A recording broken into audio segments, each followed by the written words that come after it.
मुझे धरती जो गुनहगार न बख्शो विंदो, को बि गासिब को बि गद्दार न बख्शो विंदो। रूप रहबर जो वठी न सघंदो रहज़न कोई, हाणे बेदार थियो आहे भलारनि जो वतन। मुंहिंजा हमसफ़र साथियो GS रुदेश, GS साईं GM साहिब, तबियत ठीक ना है, ॿ लफ़्ज़ मिड़ई। दोस्तो, मुनीर मनशाणी है तमाम सुठो साथी हो, सुठो दोस्त हो। वो जेको वक्त या जेका ॼमार हुनखे मिली, हुन ईमानदाराना तौर ते जदोजहद कई ऐं असां सां गॾु जदोजहद में शामिल रहियो। असीं हुनखे केतिरी बि भेटा ॾियूं,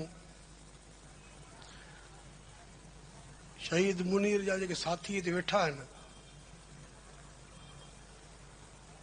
उन्हनि ते इहो फर्ज़ थो थिए त मुनीर अहमद आज़ादी पसंदि माण्हू हो ऐं उन्हनि जे साथियुनि ते इहो फर्ज़ आयद थिए थो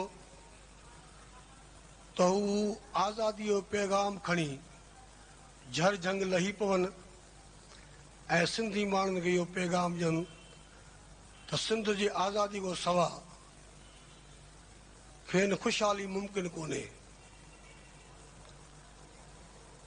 अवां मुड़ुसु माण्हू थियो, तव्हांखे ख़बर हूंदी त पाकिस्तान जो सदर जेको अॻूणो हो, उन चयो त पाकिस्तान जो अल्लाह हाफ़िज़ आहे। हाणे मालिक हुन वक़्तु कढी वेठा आहिनि, ज़रूरत हिन ॻाल्हि जी आहे त तव्हां पंहिंजूं सिफ़ूं मज़बूत कयो। पाकिस्तान हींअर वञण वारो आहे, तव्हां पंहिंजूं सिफ़ूं मज़बूत कयो जीअं असां हुन जूं वागूं संभाले सघूं। अदा असां जीअं आहियूं, जेके आहियूं, जंहिं हाल में आहियूं, असांजी ताक़त, असांजी कुवत अमीं आहियो। अवां जो जेकॾहिं साथ तावन रहियो त सिंध जी आज़ादी असीं अवां खे वठी ॾींदासूं। पोइ केतिरा बि सर क़ुर्बान करणा पवनि, उन खां की न की ॿाइबो। बिशर्त सिंधी क़ौम में लही पो, सिंधी क़ौम खे तयारु कयो त जदोजहद जे लाइ तयारु थिए। महिरबानी GS रुदेश।